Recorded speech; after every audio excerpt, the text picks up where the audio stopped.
Instalé una cámara para atrapar a un ladrón. En cambio, descubrí a mi esposa. No robando. Solo sentada en el suelo, sola, llorando. Cada mañana. Durante 11 días seguidos. Justo después de que él salía rumbo al trabajo. Luego se secaba el rostro. Luego lavaba los platos. Como si el dolor fuera simplemente otra tarea doméstica. El 8º día llevó algo desde el dormitorio. Lo apretó contra su pecho antes siquiera de mirarlo. Él no alcanzaba a distinguir qué era. El día 13, se dijo 2 palabras frente al espejo antes de que él regresara a casa. En los próximos 9 minutos, descubrirás que había en aquella fotografía y las 4 palabras que pronunció y que estuvieron a punto de destruirlo todo. Todo comenzó con un reloj desaparecido. Un Seiko sencillo, con correa plateada. Mi padre me lo regaló el año antes de morir. Un martes por la mañana había desaparecido. Revolví el apartamento entero. Nada. Le pregunté a Meera. Se encogió de hombros, un gesto silencioso, distraído. Eso me inquietó. No porque creyera que mentía. Sino porque antes era el tipo de mujer capaz de mover los muebles conmigo para ayudarme a buscar algo perdido. Ese día simplemente removió su té y dijo.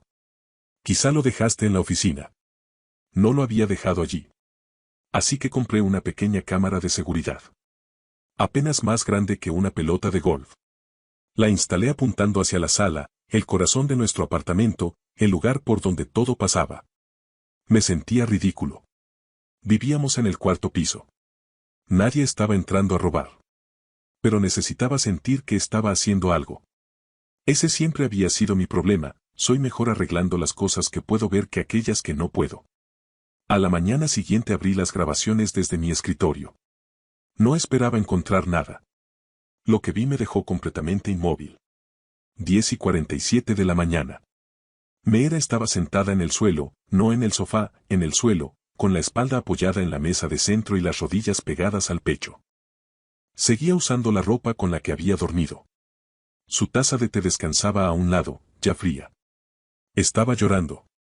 No de forma dramática. Sin sollozos ni manos cubriéndole el rostro. Solo lágrimas cayendo de manera constante, como cae la lluvia después de haberse acumulado durante toda una semana. Sin teléfono. Sin televisión. Solo silencio y lágrimas durante 23 minutos. Luego se levantó, se secó la cara con el dorso de la mano y fue a lavar los platos. Como si formara parte de una rutina. Esa misma noche se rió de mis bromas, me preguntó cómo había ido mi día y recordó un detalle insignificante que yo había mencionado una semana antes. Cada noche fingía felicidad para mí. Y cada mañana se derrumbaba sola. Símbolo de peligro, me dije a mí mismo, un mal día lo tiene cualquiera. Pero revisé la grabación de la mañana siguiente. Sentí cómo se me helaban las manos. El mismo lugar.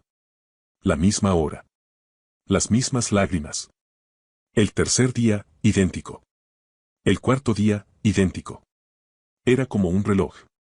Y yo me sentaba frente a ella en la cena cada noche sin ver absolutamente nada. El 8º día cambió todo. Estaba revisando las grabaciones en mi escritorio cuando hizo algo distinto. Se detuvo en mitad del llanto, se levantó, fue al dormitorio y regresó sosteniendo algo pequeño. Me incliné tanto hacia la pantalla que casi la toqué con la nariz. Una fotografía. Antigua, impresa, con los bordes doblados. La apretó contra su pecho, como se sostiene algo que da miedo mirar. Luego la giró y se quedó contemplándola. Su rostro se quebró por completo. Desde el ángulo de la cámara no podía distinguir qué era. Esa incertidumbre estuvo a punto de volverme loco. Aquella tarde asistí a una reunión de trabajo asintiendo a palabras que ni siquiera escuchaba. ¿Quién aparecía en esa fotografía? ¿Alguien que había perdido? ¿Alguien de antes de mí? Esa noche ella tarareaba mientras preparaba la mesa y yo pensé, no conozco a esta mujer tan bien como creía. Y eso es enteramente culpa mía. Seguía sin saber qué había en aquella fotografía. Pero el día 11, antes de que pudiera descubrirlo, sonó el timbre en la grabación. Y la persona que estaba al otro lado de la puerta conocía a mi esposa mucho mejor que yo. Día 11. 2:30 de la tarde. Sonó el timbre. Meera, que acababa de terminar de lavarse el rostro, fue a abrir. Era una mujer. Alta, con un abrigo oscuro, apoyada en el marco de la puerta como si hubiera estado allí cientos de veces antes. Rania. Su amiga más antigua. La misma a la que había dejado de llamar meses atrás. Yo había asumido que aquella amistad simplemente se había desvanecido con el tiempo. Pero Rania no se había desvanecido, había aparecido. Sin avisar. En mitad de un martes cualquiera por la tarde. Meera la observó en silencio durante unos segundos. Luego se hizo a un lado y la dejó entrar. Se sentaron en la mesa de la cocina, justo en el borde del encuadre. Yo no podía escuchar una sola palabra. Pero vi a Rania extender la mano y cubrirlas de Meera con ambas palmas. Vi los hombros de mi esposa comenzar a temblar. Vi a Rania mantenerse firme. Sin apartar la mirada. Sin buscar frases correctas. Simplemente sosteniéndola. Alguien lo sabía. Alguien había estado intentando ayudarla. Y yo, durmiendo a su lado cada noche, no había visto absolutamente nada. Eso no solo dolía. Me avergonzaba. 2 días después vi una grabación que jamás olvidaré mientras viva. Lo que Meera hizo cuando dejó de llorar el día 13, tuve que pausar el video y verlo 3 veces antes de creerlo. Día 13. El llanto terminó antes de lo habitual. Meera se puso de pie, se secó el rostro, y caminó hacia el espejo junto a la puerta de entrada. El del marco amarillo que compramos años atrás en un bazar de domingo. Se quedó frente a él observándose. Una mirada larga, firme. De esas que uno solo se dedica a sí mismo cuando cree que nadie lo está mirando. Luego enderezó los hombros. Se acomodó el cabello. Y le dijo algo a su propio reflejo. No podía escuchar bien el audio. Pero pude leer sus labios. Todo estará bien. 2 palabras. Lo ensayaba. Todos los días. Antes de que yo cruzara la puerta al volver a casa. Se entrenaba a sí misma, se obligaba, a convertirse en la versión de Meera que yo veía cada noche. Cerré la laptop. Me quedé completamente inmóvil durante 10 minutos. Me había casado con la mujer más valiente que había conocido. Y ella había estado usando cada gota de esa valentía para protegerme de la verdad sobre cómo se sentía realmente. Símbolo de peligro en ese momento decidí que había terminado de observar a través de una pantalla. Al día siguiente salí de la oficina al mediodía. No llamé. No le avisé. Y cuando entré en casa, por fin pude ver lo que sostenía en aquella fotografía. Me destruyó. No me escuchó entrar. Estaba en su lugar de siempre, en el suelo, con la espalda apoyada en la mesa de centro, llorando. La fotografía descansaba sobre su regazo. Ahora podía verla con claridad, por primera vez.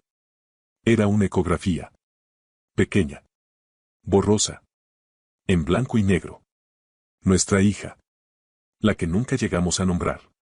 Había estado llorando su pérdida, todos los días, completamente sola. Mientras yo había guardado silenciosamente ese dolor en una caja dentro de mí y lo había llamado supervivencia. Supuse que ella había hecho lo mismo. Me equivoqué. Me senté a su lado. No frente a ella, a su lado, ambos mirando la misma pared. Se sobresaltó. Intentó incorporarse, secarse la cara y fabricar una sonrisa, todo al mismo tiempo. Fotografía se deslizó al suelo entre nosotros. Ninguno de los dos la recogió. No, dije. Por favor, no lo hagas. Tenía los ojos completamente rojos. Farrukh. Lo sé, respondí. Sé que te sientas aquí. Sé que ocurre todos los días. Y sé lo de ella. Miré la ecografía. Yo también pienso en ella. Solo que no sabía que necesitabas escucharme decirlo en voz alta. Algo en su rostro se quebró, no por tristeza, sino por alivio. El alivio de alguien que ha cargado un peso sola durante demasiado tiempo y de pronto siente otras manos ayudándole a sostenerlo. Símbolo de peligro, pero entonces el alivio desapareció. Su mandíbula se tensó. Y me hizo 4 palabras para las que no estaba preparado. ¿Cómo lo descubriste? Tuve que contarle lo de la cámara. No tenía idea de si lo que vendría después salvaría nuestro matrimonio, o lo destruiría por completo. ¿Cómo lo descubriste? Preguntó otra vez. Le hablé de la cámara. De todo. De cada mañana grabada. De cada marca de tiempo. Ella se quedó muy callada. Vi cómo su rostro atravesaba emociones que no supe nombrar, enojo, dolor y algo más suave oculto debajo de todo eso. Esperé. No intenté llenar el silencio. Entonces dijo. No quería que te preocuparas. Lo sé. Y sé que no querías hacerlo. Le tomé la mano. Pero soy tu esposo. Preocuparme por ti no es algo de lo que tengas que protegerme. Entonces se quebró. No en silencio, como se rompía cuando estaba sola, sino de forma ruidosa, total, como la recordaba en el pasillo del hospital años atrás. Desordenada, real, sin defensas. La abracé y no dije nada sobre encontrarle el lado bueno a las cosas. Nada sobre que el tiempo lo arregla todo. Simplemente me quedé allí. Cuando el llanto finalmente se calmó, me lo contó todo. No era una sola cosa. Eran años enteros de silencio acumulado, amistades que había dejado desvanecerse, una carrera que había abandonado fingiendo que no la extrañaba, y nuestra hija, a quien lloraba todos los días sin mencionarla jamás porque asumía que yo ya había seguido adelante y no quería arrastrarme de nuevo hacia ese dolor. Había escondido la ecografía bajo unas bufandas de invierno dentro del cajón de su mesa de noche. A apenas unos centímetros de donde yo dormía. Pensé que creerías que soy débil, susurró. Pensé que tú ya lo habías superado, respondí. Pensé que eras más fuerte que yo. Ella levantó la mirada. Yo pensaba lo mismo de ti. Pasamos 4 años fingiendo fortaleza el uno frente al otro, dos personas de pie a lados opuestos de la misma puerta cerrada, sin que ninguna se atreviera a tocar. Símbolo de peligro, pero esa noche, estando solo, volví a mirar la primera grabación desde el principio. Y vi algo que se me había escapado por completo, algo que me hizo entender que ella había estado a punto de buscarme. A punto. Después de que se quedó dormida, abrí la laptop una última vez. Primer día. Avancé rápido los 23 minutos de llanto. Los platos.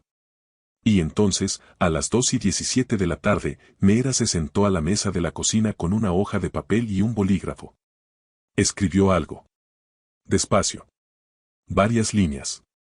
Luego dobló la hoja, caminó hacia el dormitorio y la guardó en el cajón de su mesa de noche.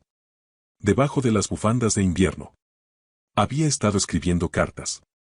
No para enviárselas a nadie. Solo derramando en papel todo aquello que ya no tenía donde guardar. Esa carta había estado a apenas unos centímetros de mi cabeza cada noche mientras dormía. Nunca le pregunté qué había escrito. Hay cosas que pertenecen únicamente a quien las escribe. Pero me gusta pensar que era algo que necesitaba decirle a alguien, y que, al final, encontró la forma de decírmelo a mí. Meses después apareció el reloj, atrapado detrás de una estantería, empujado allí por el gato. Lo sostuve durante mucho tiempo antes de volver a ponérmelo. Algunas cosas perdidas y regresan. Desinstalé la cámara. Ya no la necesitaba. Ahora estaba prestando atención, con mis propios ojos, de la manera correcta. Enmarcamos la ecografía. Está sobre la repisa del dormitorio, entre nuestra foto de bodas y una pequeña maceta de arcilla que Meera hizo en un curso al que empezó a asistir hace poco. Los martes vuelve a casa con restos de barro bajo las uñas y una expresión que no veía en años, la de alguien que está regresando a sí misma. Ahora caminamos cada noche después de cenar. Sin teléfonos. Ella habla, a veces de cosas insignificantes, a veces de todo lo que ha estado cargando dentro. Yo escucho sin intentar encontrar soluciones. Para alguien como yo, es más difícil de lo que parece. Pero estoy aprendiendo. Reservamos el viaje a UNSA. Nos iremos en marzo. Algunas mañanas la encuentro junto a la ventana de la cocina, sosteniendo su taza de té mientras mira a la calle. Me quedo a su lado. No siempre hablamos. Pero ella sabe que estoy ahí. Y yo ahora sé mirar. Lo más triste no era que mi esposa estuviera sufriendo. Lo más triste era que había decidido que no podía confiarme ese sufrimiento. Que cada tarde se paraba frente a un espejo y se repetía a sí misma que debía estar bien antes de que yo cruzara la puerta. Pienso pasar el resto de mi vida asegurándome de que nunca vuelva a sentir que tiene que hacer eso otra vez. Nuestra historia ha terminado. Pero quizá la tuya apenas está comenzando. Vuelve a casa esta noche y siéntate junto a la persona que amas. No frente a ella. A su lado. No necesitas las palabras correctas. Solo no la obligues a ensayar estar bien para ti. Burbuja de diálogo. Si esto llegó a tu corazón, Compártelo con alguien que necesite leerlo.